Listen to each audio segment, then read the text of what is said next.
Bismillahirrahmanirrahim. Assalamualaikum warahmatullahi wabarakatuh.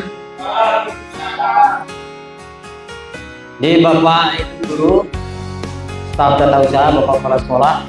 Jadi pada hari ini saya akan mempresentasikan aksi nyata dengan topik kurikulum merdeka. Ini hasil pemahaman yang saya dapatkan setelah mengikuti pelatihan mandiri di PMM dengan topik presentasi hari ini.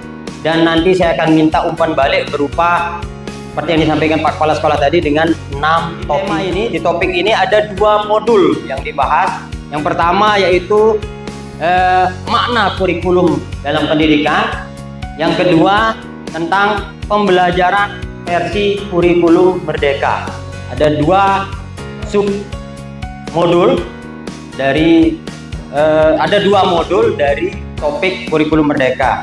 Tentang makna kurikulum dalam pendidikan itu ada beberapa hal yang dibahas. Yang pertama, apa itu kurikulum?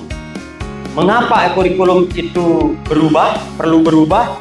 Kemudian mengapa kurikulum itu perlu diadaptasi dan bagaimana mengembangkan kurikulum di satuan pendidikan? Yang sebenarnya ini sudah kita laksanakan selama ini.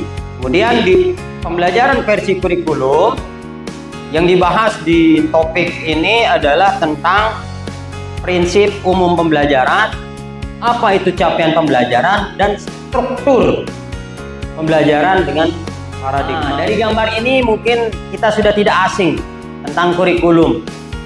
Dari tahun 1947 sampai 2013 kurikulum itu, di modul ini dibahas apa sih kurikulum.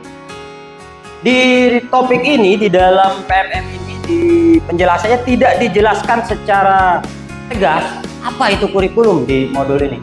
Jadi dia hanya memberikan gambaran secara umum saja kurikulum itu, sehingga saya mengambil penjelasan kurikulum setelah saya browsing, kemudian saya ambil dari ini Undang-Undang Nomor 20 Tahun 2003 tentang Sistem Pendidikan. 4 komponen membangun kurikulum. Yang pertama itu namanya tujuan, yang kedua konten, kemudian metode atau cara, yang terakhir evaluasi. Jadi ada 4 menjadi 5 hal yang membuat kurikulum itu sedikitnya 5 yang saya bisa simpulkan. Yang pertama, kurikulum itu berubah karena menyesuaikan dengan tuntutan zaman. Jadi bagaimanapun kita tidak mau hari ini berbeda dengan zaman kita sekolah dulu. Kalau zaman kita sekolah dulu, kebanyakan suruh nyatat. Kalau dulu zamannya CBSA, saya SD itu kebanyakan nyatat aja, buku aja kurang.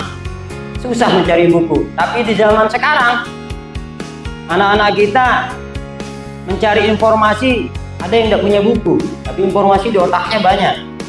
Karena teknologi ajaran versi kurikulum merdeka. Prinsip umum pembelajaran. Yang pertama, mempertimbangkan kebutuhan capaian belajar. Saya minta refleksi dari Bapak Ibu Guru tentang apa yang sudah saya sampaikan. Jadi di sini saya pakai 6 topi berpikir.